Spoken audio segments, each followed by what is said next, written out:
Hey everyone, I'm Sarah McGann, Client Success Manager with Member Solutions. Today is part 3 of our webinar series with Solomon Brenner and Michael St. of the Martial Arts Collective. And today we are going to touch on a little bit about retention. And I'm going to allow Michael and Solomon a moment to introduce themselves in case you haven't been able to join us for the past 2 days. But don't worry, if you haven't been able to join us tomorrow at the conclusion of the webinar series, we will certainly be sending out replays of the webinars and also some specials. Michael, Solomon, take it away. Yeah, Mr. Brenner, you can go first. Awesome. So Solomon Brenner run an organization of 22 schools in the Philadelphia market. We've been doing it this is our 27th year. They're all full-time, which for us means healthcare, retirement, unlimited vacation time for everybody. And then we recently started, Sarah mentioned the Martial Arts Collective, which allows people that are not within our group to get all the same benefits of having like a corporate structure without, still having your own school, but you get to plug into everything we already do. So that's kind of been our mission lately. After we grew out of COVID, we're like, all right, we have to help other people and grow ourselves, of course. So that's where we wound up with that. And you said don't worry if they missed it. They should worry they missed it because their competitors might not have missed it, and now they're getting ahead of them. Well, so, I just will get them the info, I promise. We'll get the info later, but it could be too late. We'll see what happens. That's a really good point, Mr. Brenner. Thank you, sir. Yeah, so guys, I'm really excited about today. And then at the end of today, make sure you stick around. We're only going to be on for maybe 16 minutes. We want this to be really impactful and you to get some things you can implement immediately. But Member Solutions has a special gift for you guys at the end, which is awesome. But we'll talk about that at the end, so you got to stick around. So today's topic is really something that we've been, just so passionate about and working so hard with our schools the past year, and it's retention. And I think it's like the less exciting part of our job. It's easy to get hyped on how many trials and how many enrollments and how many new members. But what we know is the way to really grow your school and grow your organization and have something, long lasting. It's all in the retention. It's all in keeping your students, right? But nobody gets that exciting feeling of, oh, 100 people, 100 people stayed this week. We don't get that feeling, right? We get like, oh, I enrolled 10 people today. I did this today, did this today. And we don't stop to really enjoy and savor, wow, I kept so many students today, right? So that's what we're gonna focus on today. And what we've been coaching our schools on, our partners, the members of the collective, assuming your classes are great, right? Nothing's ever going to replace a great product, which is our classes. There's 2 things that need to happen in every single class. And Mr. Brenner, I'm going to let you talk about this a little bit. The 2 things we tell our schools that need to happen, and you should write this down. Number 1 is connection. Number 2 is progress, right? Number 1 is connection. Number 2 is progress. Do you want to talk about that for a second, sir? And I'll go into some of the ways we've been really, taking action on that. Yeah, absolutely. So connection is connection with the student, but as well as the parents. And that doesn't mean that you're always saying things like how great the student's doing. You're also telling, we think it's even more important to be telling what they need to work on. I think that brings authenticity to the conversation, but also knowing what their siblings do and knowing what the parents do for a living, what kind of car they drive, what their pains are, what they're going through, like really knowing who they are, like they're your friends. You're not going to be friends with them because you're a professional, but you know that same kind of information about them. And I know that a lot of people think, oh, I do that. Everybody probably does that with the people they like. So at our school, if you're someone who golfs or does anything else that I'm super interested in, oh, you're into angel investing or something, right? Like if you're into that stuff, then guess what? Like I'm going to talk every time you walk in, I'm going to be asking you like how your handicap is and where you're playing lately and all this other stuff. So I'm super pumped and excited by that, and I talk to you all the time. But the mom who drops off or the dad who doesn't show up very often, I don't know anything about you. It's my job and all of our instructors' job is to purposely make that connection with them, not just the people I get along with. And then the second thing was progress. And again, like you continue doing things that you see progress, and sometimes you might see the progress in a student, but their parent doesn't see it. They're only comparing to somebody else who they're not as good as. So it's super important that you constantly, not once in a while, not like I told them that 2 months ago, maybe every other week they're getting, whether it's video or a text or you going out and personally seeing them if they're, back in class, telling them how their progress is, the child knows how their progress is, and none of it could be BS. If any of it is nonsense, like, oh, Johnny's doing better. Nobody believes that. You know what I mean? Or, oh, awesome. Nobody believes that. It's got to be, hey, did you see how he chambers his knee higher now or pivots his hips? Man, I'm really proud. Keep working hard. It doesn't have to be a long conversation. I think I'm going to take up all the 16 minutes just with this. So since it might go back to you, sir.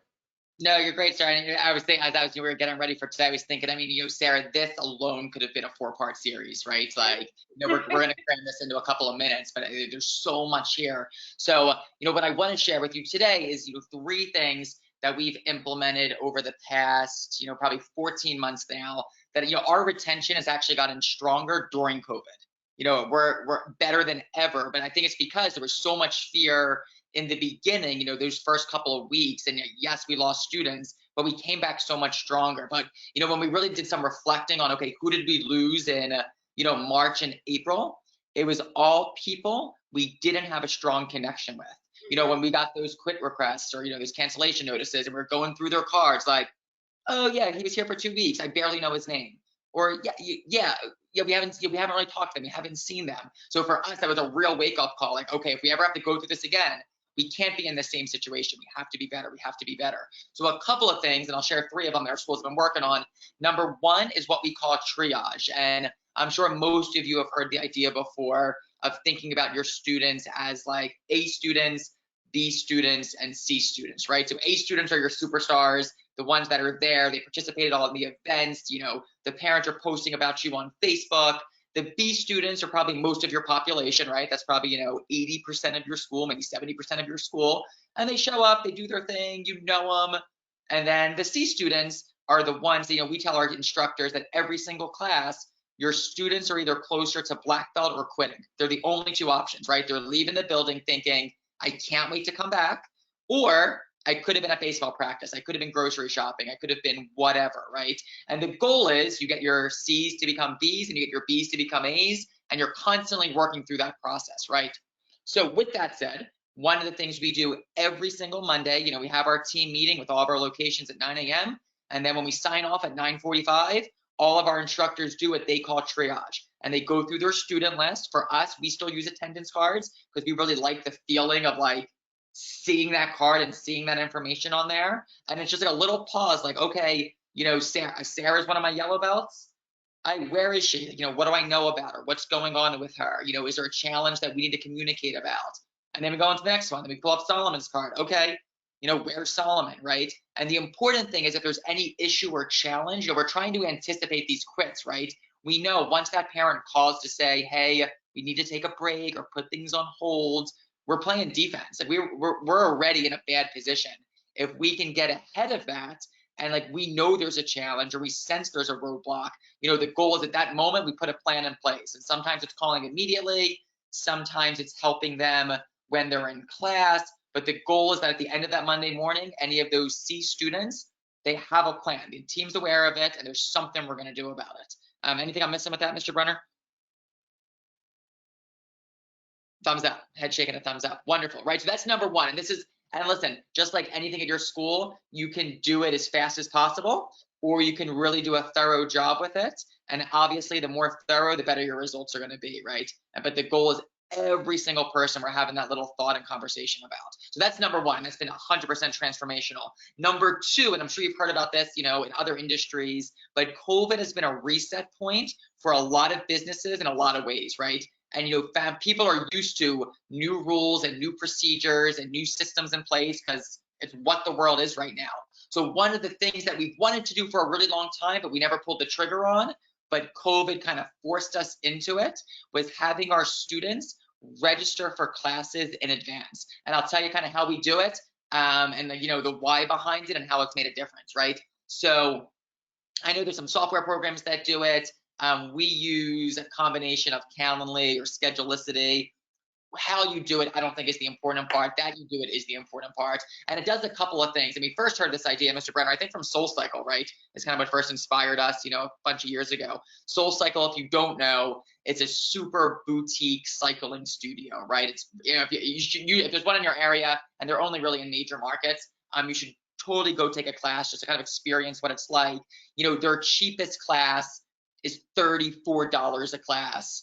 And and that's like if you pay in full for 12 months and you buy like 100 of them. I mean, it's really just meant to be high end. But if you go to SoulCycle, jam-packed with people, you know, after class, people buying apparel like it's Black Friday. I mean, they've really built a culture. I mean, that's what we all strive to do at our schools, right? Have like a real culture, right? And one of the things they do is Sunday afternoons at 12 o'clock, the link opens up for the week where you register for class, and it's competitive. Like, you know, if you want to be in that 6 a.m. class, like you better register immediately, right? And what happens though is it flips the narrative for what that experience becomes, right? So instead of like planning your week and then trying to fit in cycling, now you're planning your cycling and trying to fit it around your week, right? It really flips the storyline. So we wanted to do that forever, right? We did, you know, we always want karate, you know, what they do with us to be a priority in their life and not just, yeah, we'll see what happens and then we'll show up, right? So COVID, because of class size limitations, well, we didn't have an option, right? You know, 40 people can't show up today at 4 o'clock. You know, we just physically don't have the space for them. Like, we need to know who's coming, and there's a limit to it. So COVID forced us to do that. So we do the same thing. Sunday mornings, 9 a.m., the links go out and you're able to register for that upcoming week, right? So now a couple things happen. Number one, they're planning their week around karate, right? Karate gets picked first. They pick their days and they're planning that out. Number two, it allows us on Monday mornings, after we go through our triage on Monday, the next step is to look for anyone that isn't registered for a class, and they get a message from us. So Sarah, you know, at 10 o'clock on Monday, if I notice you haven't registered your family yet, you're getting a message from an instructor. Hey, Sarah, classes are almost full. Here's the link to register, right? They're getting another touch point. And then the other thing it allows us to do that's been amazing is, you know, we've always done what we call it A-Box. I think some people call it like DNS calls. Pretty much people that didn't show up during the week, you know, you reach out to them on Wednesday or Thursday. It changes the entire thing now, right? So now Sarah was registered for the 6 o'clock Monday class. At 6:15, she didn't show up. Well, she's getting a message immediately. Like, hey, Sarah, you were registered. We missed you today. Here's the link to reschedule. So that extra touch and accountability, without a doubt, has kept our students longer. And, you know, some of our schools that we've been coaching recently, or working with recently, you know, we're kind of hesitant about making this implementation, right? Because I think, you know, people are always worried, like, oh, if I change anything, everyone's going to quit. They're all going to be mad that they can't just show up anymore, that they have to register for advance. You know, Mr. Brenner, we changed it for 22 schools, you know, pretty much at the drop of a dime. How many people do you think quit because they had to register for classes? Let me get these numbers now. Hold on. 0. 0 people. Nobody cares, right? They're like, this is the time. I truly believe. I think it's easy if you do it the right way. You can always implement improvements in your business, but this is such a natural time to do it, right? And, you know, and we can, if you need help how to phrase it, I'm sure Sarah would help you. We can help you, like, you know, figure out the words to do it in a good way, right? There's certainly a wrong way to do it. You can certainly mess up the way you make that improvement. But this is the time to do it. So there are 2 things right there, right? If you just implemented them with assuming classes are great and it's a good product, that's 100% going to close that back door for you, right? Your triage, we're talking about each student individually. They register for class, and you're doing all this. It's not just registering though, right? It's all the systems that go with that. Following up people who didn't register, they miss a class, they're getting followed up with immediately, right? It's more than just having some links. And then the third part, and then Mr. Brenner, I think you can maybe talk about this, and we'll maybe talk about this a little bit tomorrow when we go through some instructor development stuff, but just really the difference between teaching the class versus teaching the student. And that's really been a big theme for us with our instructor training these past couple weeks. Oh, sounds great. First of all, awesome. And just, I just want to go one step further. The longer you keep your students, you know, if you have 3% retention, I think it means you keep your students on average about, not average, it's 3%. If you're losing 3% a month, you keep your students, I think it's 36 months. So if your tuition is $200 a month, that's $7,200 that every student is worth to you. Like, you know, you're able to, when you understand your numbers, it's way easier to go understand your advertising and understand like what you really can afford or cannot afford to, you know, spend to acquire that new student. And what am I supposed to talk about now again? Thank you, sir. The importance of teaching the student versus the class. Oh, yeah. Well, I'm sure so, you know, with all of our schools, except for not the collective schools, but like our 22 schools, we have written curriculum every month. And sometimes, you know, somebody's teaching from the curriculum, they're just kind of like talking at the class, right? They're just, all right, team, we're going to do front kicks today. Ready when I say go, go, go. So they're kind of teaching at the class compared to teaching individuals. And you need to make sure that, yes, you're teaching a class, but the way that we like to look at it, and it's difficult to do this, it's another level of instruction, it's another level of leadership. But like anything else, you develop the skill, then you have it, is yes, you're teaching front kick, yes, you're teaching to the class, but I'm looking at every single person individually. So you want to have, it should almost feel like a private lesson experience in a group, right? So like I'm watching Sarah chamber her knee and I'm going like, oh, Sarah, great, I love the way you chamber your knee, keep that elbow tucked in. But if Sarah's maybe a teenager and I don't want to, embarrass her, she might think that's somehow embarrassing, I might just tell everybody the exact same thing, knowing I'm really kind of talking to her because that's what she has to fix, but everybody can keep their elbows a little bit better. And then I'm going to go to the next person. We don't, sometimes people say, oh, you do 7 reps, 10 reps, 9 reps, whatever it is. The reality is it's not number of reps, it's until everybody gets it, right? So, it's not, if there's 20 people in class, we don't have to do 20. I can look at 3 or 4 people at a time and I'm just going, everybody's got it, then we move on to the next drill. It's teaching every person individually. Yeah, that's great. Thank you, Sarah. So, if I was listening to this webinar, there's a couple things that I would take away and kind of share with my team immediately, right? Number one, it would be connection and progress. So the next time I'm meeting with my instructors, but anybody that showed up today, we'd be talking about that. And then number two, the next thing I'd be teaching is that's exactly what Mr. Brenner just shared, right? The importance of teaching the student versus the class. And then as far as registering for classes go, implementation is everything, right? Sometimes we talk to schools and it's, oh yeah, in July, that's when we're gonna launch that. Yeah, you could wait till July, but if you really believe what you do, it makes a difference in the community. Every student that you're not helping these next 8 weeks because it's gonna take you 2 months to figure out how to use Calendly, like you're doing a disservice, right? So we're all there's a lot of things to do in our business, but implementation, if you believe this is gonna help people stay longer and you believe what you do makes a difference, we have to implement now, right? There's no 8 weeks from now. It needs to be the 8 minutes from now. And maybe that's a slight exaggeration, but the urgency needs to be there. Yeah, so Sarah, I think those 3 things tomorrow. Do you want to talk about tomorrow and kind of like next steps, or do you have anything you want to add, Sarah? Yeah, I know a really great company that does scheduling and pre-booking for classes, and you can feel free to reach out to me at Member Solutions if you need any suggestions or help with that. That would be amazing that they could do that. We have a software that can do something like that, and perhaps a special for everyone that's joining us on this series. But tomorrow we are going to meet back here at 1 p.m. I'm sorry, I completely closed out everything on my screens, and I had the whole blurb right there of what we're talking about tomorrow, and my brain went away from me because I was very excited about that. Yeah, sure. Yeah, so guys, tomorrow, this has been great. I've been super excited all week for this. Tomorrow, though, is, as far as the strengths of what we're really good at, it's this, and it's instructor development. And, oh, that's right.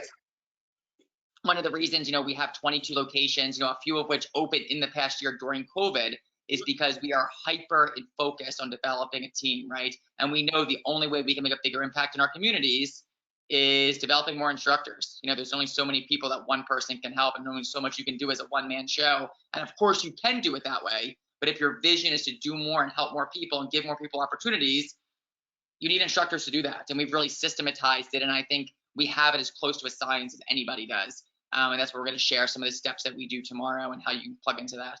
Absolutely. Delegation, I think, especially when things are a little bit crazy, definitely a huge important part.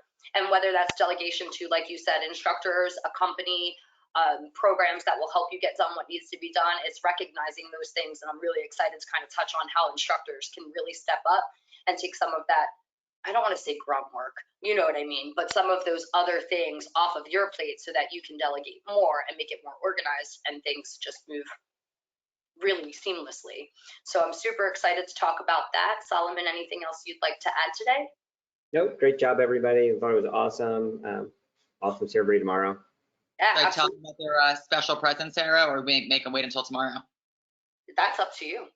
I will tell them, since I kind of feel like I teased it in the beginning and not that people will be disappointed and crying and probably complaining about us to you. So I certainly don't want that. So guys, really cool. And Member Solutions is just so awesome. They've arranged for anybody that goes through this webinar to get a free week of what we call our collective, right? So I do want to talk about that for like 30 seconds, Mr. B, what they actually get. During the free week? Yeah, yes, sir.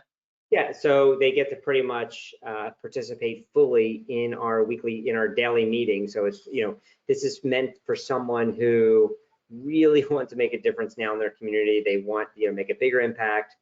They're not making the income they want to make or they feel they deserve. But they're gonna get to see. They're not gonna get everything. Obviously, it's only a week, but they're gonna get to see like, oh, this is how it's done this way. Got it. And they'll get to, kind of come behind the scenes to see exactly what we're doing for the 22 schools along with the collective together, as well as how do you develop a legacy? How do you develop things you're looking, so impact, income, and also probably the most important thing is lifestyle, right? Like how do our people have unlimited vacations? Like I always find it interesting when I call one of our schools and I say, oh, is Mr. So-and-so there? It might be the head instructor, the enrollment director, and they go, oh, they're on vacation. Like nobody calls us to like tell us where they're going or what they're doing.